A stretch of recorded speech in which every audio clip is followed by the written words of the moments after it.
yo leo las notas que nos ha compartido la producción y la gran meta de Carlos a estas alturas será devolverle a la Secretaría General la facultad o la potestad o la decanatura para proponer política pública. Tengo mucha curiosidad por saber cuál es la política pública que quiere impulsar, la gran política pública, si es que cabe una pregunta como esta. Ahora sí ya lo tenemos con nosotros. Muy bien. Un tazón de café delante, don Carlos Mendoza. Veo sus audífonos en el oído, está listo ya para arrancar esta conversación. Bienvenido a Radio con Criterio. Hola, buenos días Juan Luis, buenos días Claudia, es un gusto estar con ustedes. Muy bien, pues voy a empezar yo que no me has saludado. Felicidades por tu puesto. Pedro, no sabía que estabas allí. Dale duro, Pedro. Yo siempre estoy aquí, Dale duro, Pedro. Soy de los que no faltan nunca. Bueno, felicidades por el puesto, Carlos, merecido. Estábamos hablando hace pues muy poco en el segmento anterior sobre la elección de gobernadores, y la SEGEPLAN tiene un vector importante en todo el sistema del desarrollo y de los consejos departamentales, municipales y demás. Cuéntanos ese enlace y cómo se puede hacer eficiente, especialmente después de que hemos visto hablar de miles de millones de quetzales dispendiados y no vistos por Comudes, CODES y CODEDES. Sí, gracias Pedro por la pregunta, es muy importante y realmente es una de mis principales preocupaciones al frente de la SEGEPLAN, porque por ese mandato que tú mencionas, que los delegados de SEGEPLAN en los departamentos ejercen la función de secretaría técnica en estas reuniones de los consejos departamentales de desarrollo, y entre otras funciones pues llevan el acta de esas reuniones, pero también el equipo de cada delegación funciona como una asesoría técnica en temas de inversión para esos proyectos que deberían destinarse al beneficio de la población. Precisamente estamos hablando de más de 4,000 millones de quetzales que vienen del IVA-PAS, que estas instancias de participación ciudadana a nivel local deberían de distribuir de manera adecuada a ciertos criterios que se deciden en el Consejo Nacional de Desarrollo y que generalmente terminan ejecutando las municipalidades en el territorio. Básicamente el problema al que nos enfrentamos es que estas delegaciones de SEGEPLAN de alguna manera han sido cooptadas por los ecosistemas de corrupción que hay en los departamentos, generalmente articulados por los gobernadores, por los diputados distritales o en algunos casos por alcaldes dominantes en esos departamentos. ¿Cómo operan estos ecosistemas de corrupción?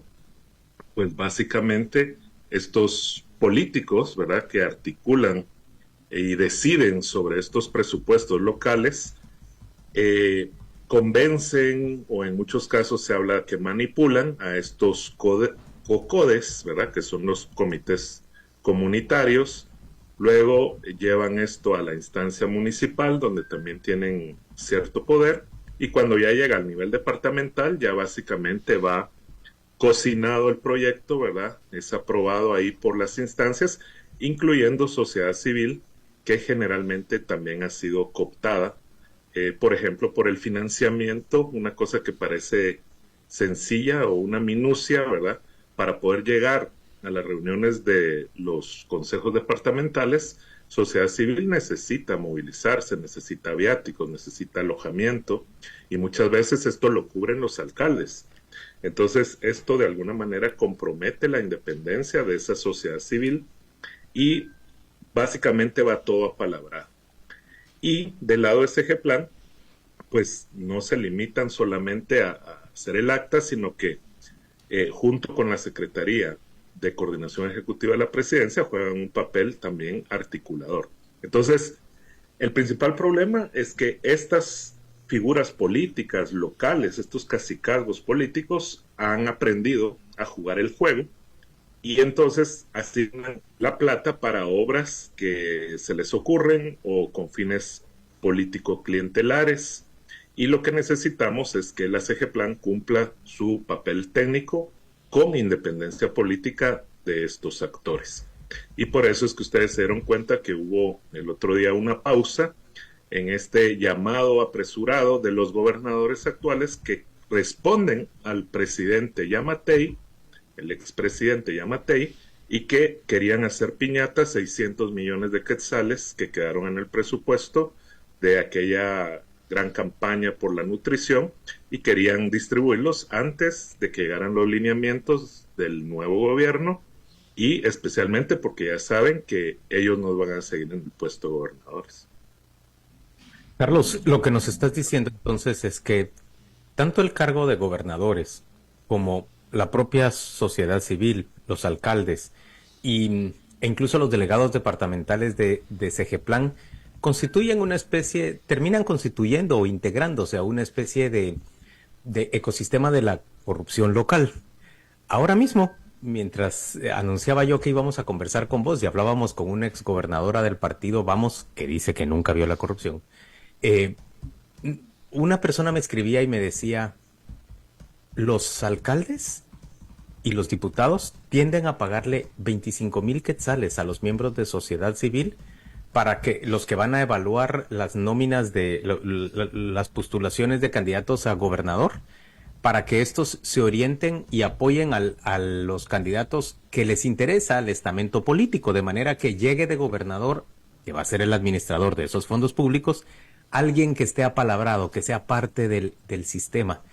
¿Cómo ustedes como administración de gobierno van a evitar que una cosa así ocurra? ¿Y qué rol podés jugar vos desde la CEGEPLAN para garantizar que esos fondos descentralizados que son tan valiosos, que la propia comunidad pueda decidir en qué invertir, no terminen convirtiéndose simplemente en una fuente más de corrupción y por lo tanto de desperdicio de dinero en el país?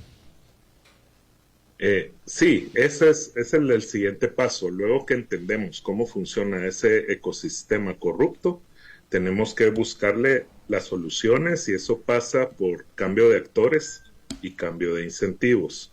En el tema de los actores, pues ustedes ya vieron que el presidente de la República emitió un acuerdo gubernativo que genera unas nuevas reglas del juego en cuanto al perfil y al procedimiento para las ternas que se nominan, de las cuales él elegirá a las nuevas personas que estarán en la gobernación departamental.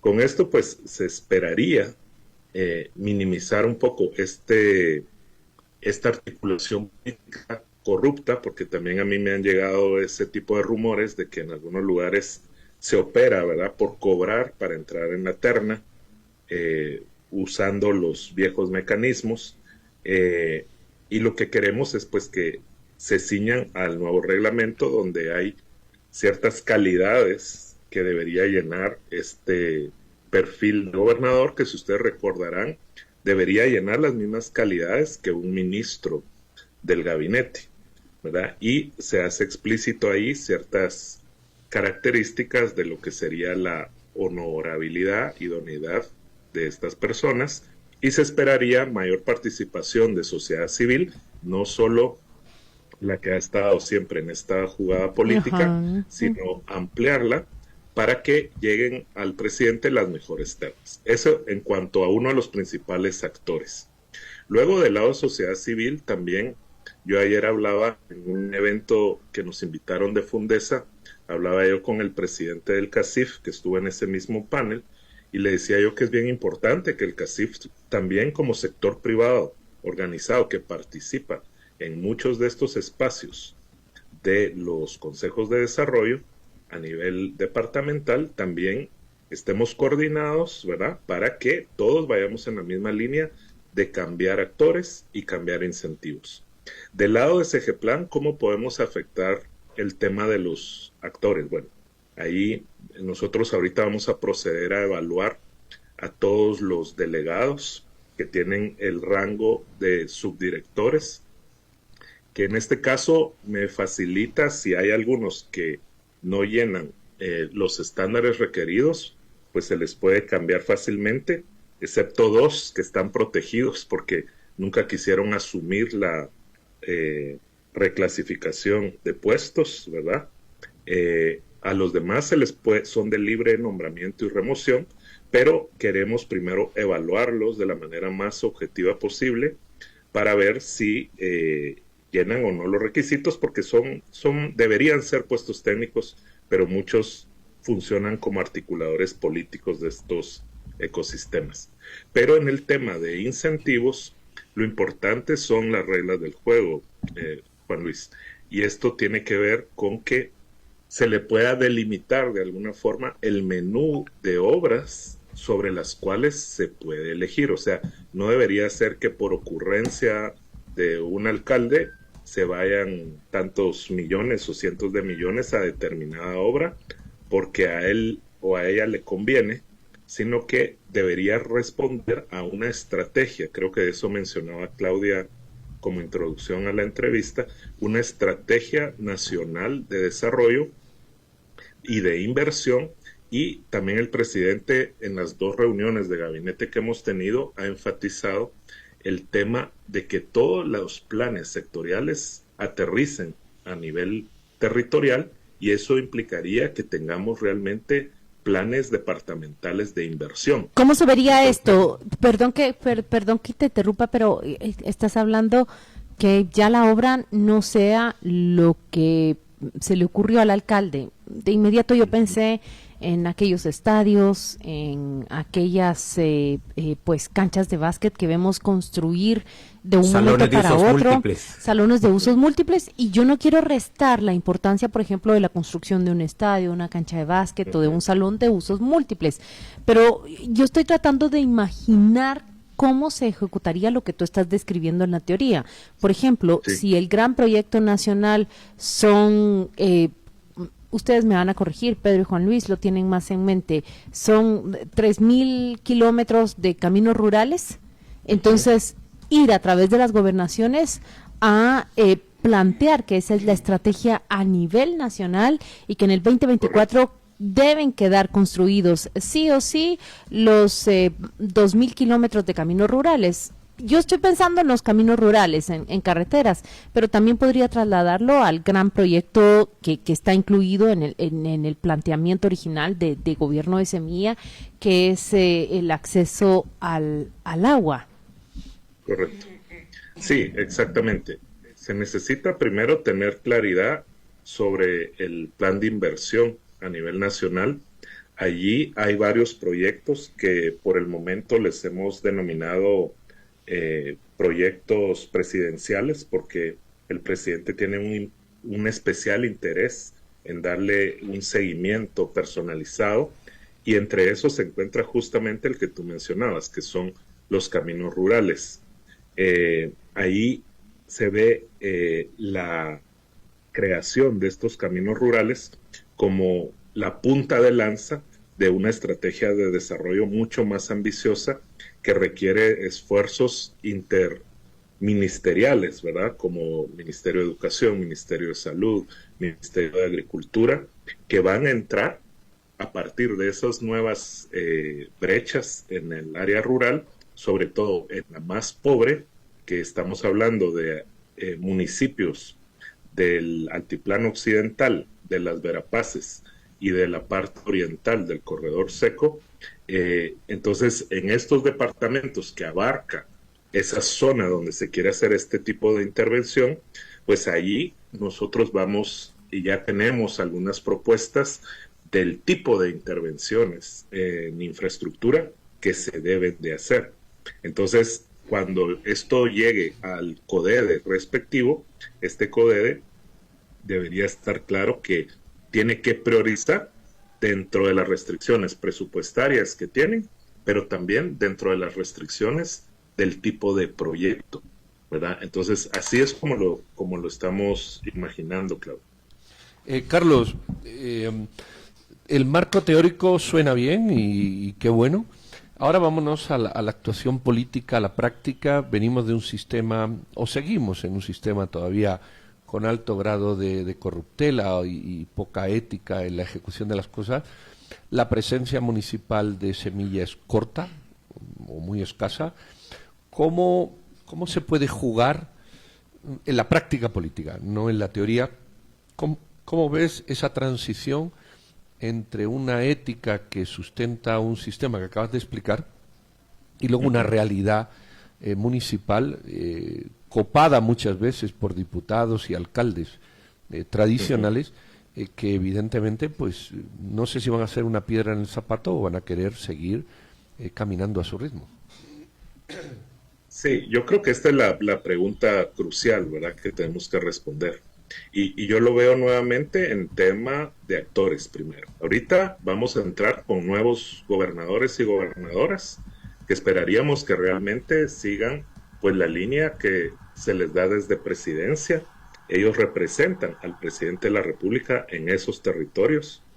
Luego, si se han dado cuenta, pues la estrategia de relacionamiento con el legislativo, pues hasta el momento, aunque es una coalición o alianza frágil, como muchos la han descrito, hasta el momento se ha logrado con una bancada minoritaria de 23 miembros del partido de gobierno, se ha logrado articular con otros partidos para lograr unas mayorías, ¿verdad?, que hacen viable ciertos cambios. Y en ese sentido, esperaríamos que también estos diputados que forman parte de esta alianza o coalición, pues aprendan a respetar, ¿verdad?, en el caso de nosotros como CEGEPLAN, la independencia política que debemos preservar para poder dar un servicio técnico de calidad respecto a lo que nos corresponde, que deberíamos tener estudios de preinversión, deberíamos tener una planificación realmente vinculada con esos presupuestos, deberíamos tener la capacidad de dar seguimiento a la obra pública y poderla evaluar, ¿verdad? Y luego retroalimentar ese ciclo de planificación y presupuesto de la forma más técnica. Entonces lo que necesitamos es que ellos no utilicen el poder político que les da la Constitución para presionar por plazas o presionar por proyectos, sino que en el caso nuestro nos permitan tener esa independencia política necesaria. Luego, en el caso de los alcaldes, aunque Semilla solo tuvo una alcaldía, ¿verdad?, menos que hace 4 años que se tuvieron 3, se han dado cuenta que el presidente también ha logrado articular una alianza mayoritaria entre los alcaldes. Creo que llegaron más de 280 en aquella reunión donde él anunció las nuevas reglas del juego para los gobernadores, y lo que esperaríamos es también que los alcaldes empiecen a actuar en función de esas nuevas reglas del juego. Entonces ahí vamos de alguna forma ejecutivo, legislativo, poder local, alineándonos, y lo que yo decía, ¿verdad?, sociedad civil. También es importante que la sociedad civil se dé cuenta que las reglas del juego están cambiando, la actitud de los actores también está cambiando, y que permitamos, diría yo, oxigenar esa sociedad civil, sobre todo con el tema de la representación de pueblos indígenas, que es una prioridad para esta administración, realmente incorporar a las organizaciones de pueblos indígenas, ¿verdad?, a las organizaciones, sobre todo las que tienen raíces ancestrales, como 48 cantones, la alcaldía de Sololá, Santa Lucía Otatlán, Palín, etcétera. Todos estos actores que jugaron un papel muy importante en la defensa del régimen democrático van a jugar ahora un papel muy importante en la lucha contra la corrupción, a favor de la transparencia y la auditoría social. Ellos tienen que estar pendientes, son los ojos y los oídos en esa toma de decisiones. Carlos, entonces yo entiendo que vos vas a nombrar a nuevos delegados de CEGEPLAN en los 22 departamentos, que vas a elegirlos bien y que vas a procurar que estas personas cumplan con el rol técnico, no político. Bueno, solo político en el sentido de que, como gran causa, hacer que los fondos públicos tengan rentabilidad para la población. Cuando yo empecé el proceso de transición para CEGEPLAN, que eso empezó el 30 de octubre, mi proceso, tuve 8 reuniones formales con las autoridades salientes, 4 con el sindicato y múltiples reuniones con expertos sobre CEGEPLAN y planificación. Yo sí estaba muy preocupado porque este ecosistema de corrupción había contagiado a la mayoría de delegados. Solo un par de delegados me hablaban bien de ellos. Ahora, conforme he ido conociendo, no he tenido tiempo realmente de acercarme de una manera más personalizada a los actuales delegados, pero la fase en la que estamos entrando ahorita en CEGEPLAN, ya cambiamos la planta administrativa central, y con esta nueva planta administrativa vamos a iniciar una segunda fase, que es la fase de evaluación. La fase de evaluación de todos los directores y subdirectores de CEGEPLAN Central, y vamos a evaluar a todos estos jefes de delegaciones.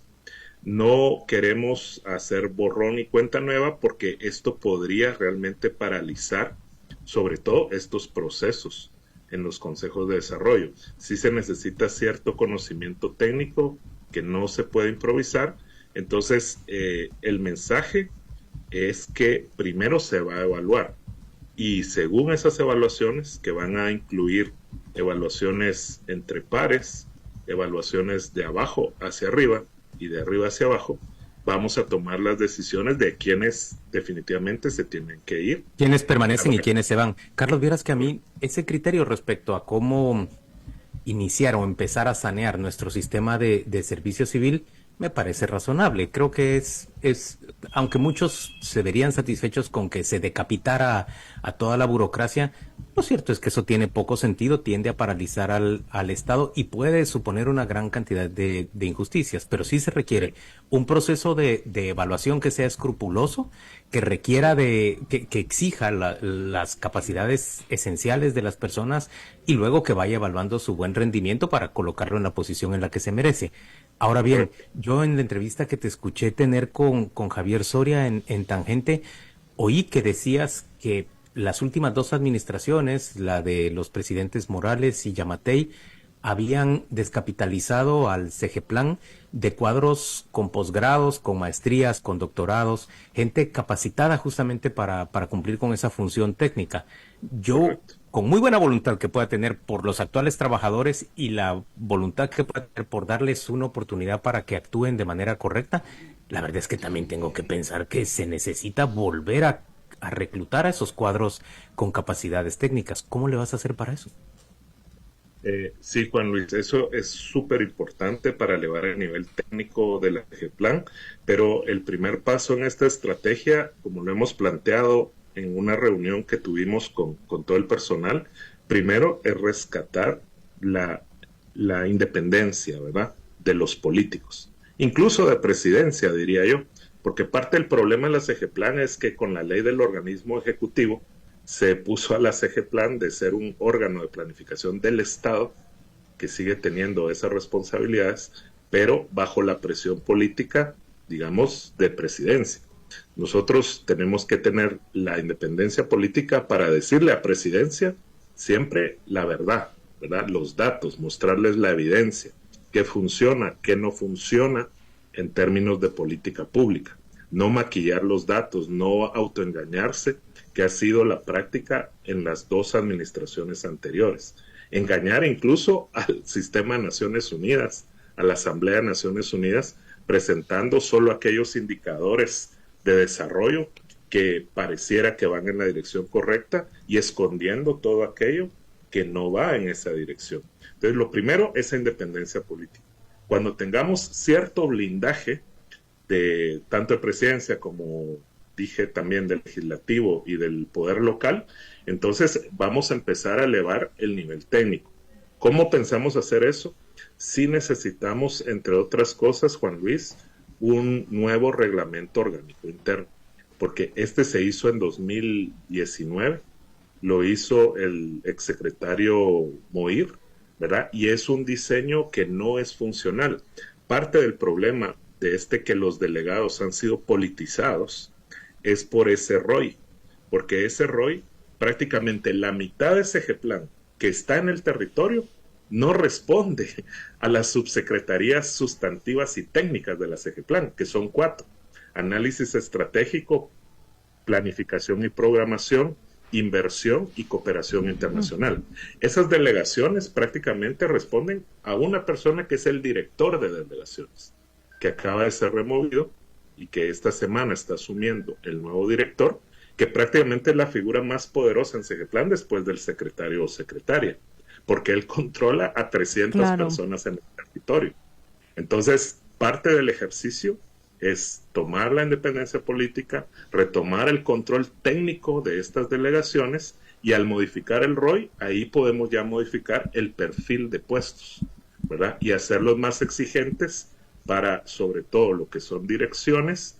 Y, de hecho, cuando se renegocie el nuevo pacto colectivo con el sindicato, tratar de que esos puestos ya tecnificados, ya elevados a la máxima capacidad de dirección, no puedan ser de libre nombramiento y reducción.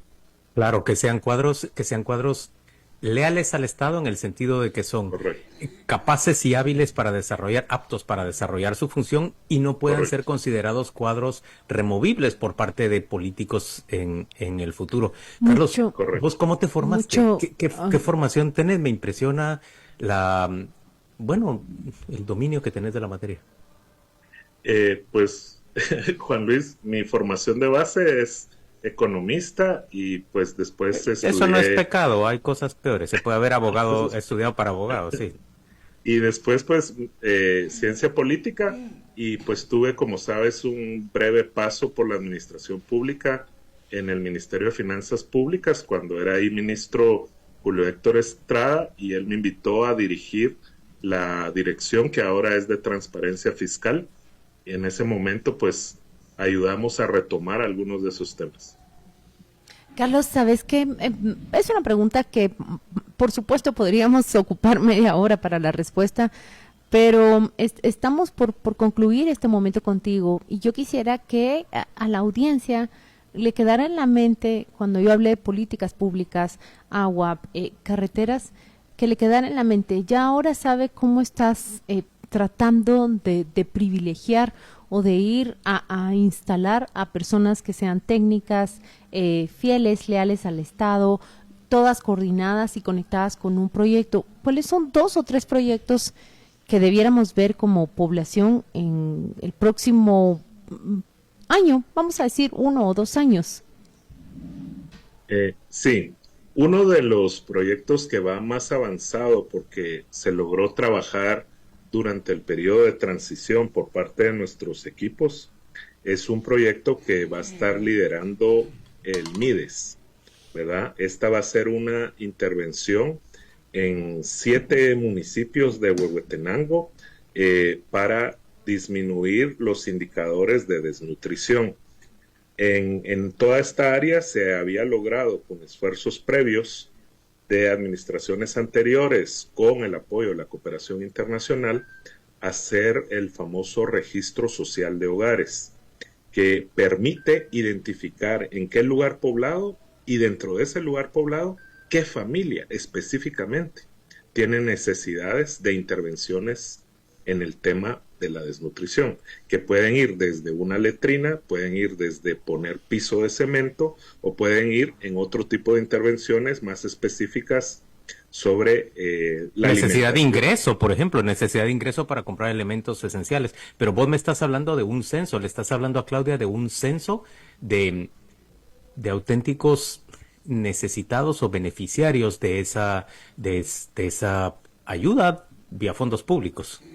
Sí, es correcto. Entonces, el MIDES va a ser ahorita, por su fuerza financiera, ¿verdad? Y su capacidad de operación en el terreno, va a ser la punta de lanza, pero no es un proyecto exclusivamente del MIDES. Claro, como es el tema de desnutrición, quien lleva toda la estrategia del punto de vista de qué tipos de intervención, pues es la Secretaría de Seguridad Alimentaria y Nutricional, donde tenemos la dicha de tener a una secretaria, que es Mireya Palmieri, que tiene más de 40 años de experiencia en ese tema, ¿verdad? Trabajando en el INCAP, y se articulará con otros ministerios, donde está el MAGA, está el Ministerio de Salud, ¿verdad? Está también el Ministerio de Comunicaciones, Infraestructura y Vivienda, y hay una alianza también con sector privado. Entonces, este caso es una intervención muy focalizada. No estoy hablando solo de municipios, estoy hablando de lugares poblados y de hogares específicos. En esos lugares poblados se está pensando que en el corto plazo se puede ampliar de 7 a 30 municipios, y eventualmente, porque aquí lo más caro es el registro social de hogares, es ese censo específico, ¿verdad? Súper detallado, que permite hacer intervenciones realmente focalizadas. Entonces, si logramos ampliar esa información, ya se podría intervenir la meta, esos 114 municipios donde se ha identificado que son los prioritarios para el tipo de esta intervención. Ese sería uno. Y el otro es el que yo mencioné de rutas para el buen vivir. Es uno de los nombres provisionales que le hemos dado. Queremos que tenga un enfoque particular que tome en cuenta la cosmovisión de los pueblos indígenas. Y entre esa cosmovisión, un concepto de la filosofía maya que se llama Utzcaslemal, que quiere decir plenitud de vida o buen vivir. Entonces estamos pensando en los caminos o las rutas hacia el buen vivir. Ese sería el otro gran proyecto que va avanzado y pues luego hay una serie de lo que yo diría el menú de inversiones o el portafolio de inversiones que se tienen que hacer en el territorio. Carlos, mientras hablamos y vos me respondías sobre tu formación, me dice alguien que te quiere bien, dice, muy modesto, Carlos, fue a quitarle, bueno, lo feo a un título de economista del Amarro, primero a una maestría y luego primero con una maestría y luego con un doctorado en Stanford, en California, y luego en Notre Dame, en Indiana. O sea, es poquita cosa, no es poquita cosa lo que vos tenés en términos de currículum académico. Es una gran formación. Solo para clarificar, la maestría en ciencia política fue en Stanford y sí estudié el doctorado en Notre Dame, pero la tesis está incompleta, así que no me pueden llamar doctor. No te vamos a llamar doctor todavía. Carlos Mendoza, gracias por acompañarnos esta mañana en Radio Con Criterio. Vieras qué cantidad de mensajes por la vía pública en el WhatsApp Con Criterio, pero también el WhatsApp me dicen que tengo que decir así, pero igual por la vía privada, gente que piensa muy distinto, es decir, gente con pensamiento de izquierda, gente con pensamiento de derecha, que te escucha y siente confianza y esperanza de que un cuadro técnico como vos pueda ayudar a transformar esta realidad, esos ecosistemas corruptos de los que nos estás hablando. Gracias por acompañarnos hoy y la mejor suerte y la mejor fuerza y energía para tu proyecto. Gracias por la entrevista y por el apoyo, Juan Luis, Pedro y Claudia. Chao.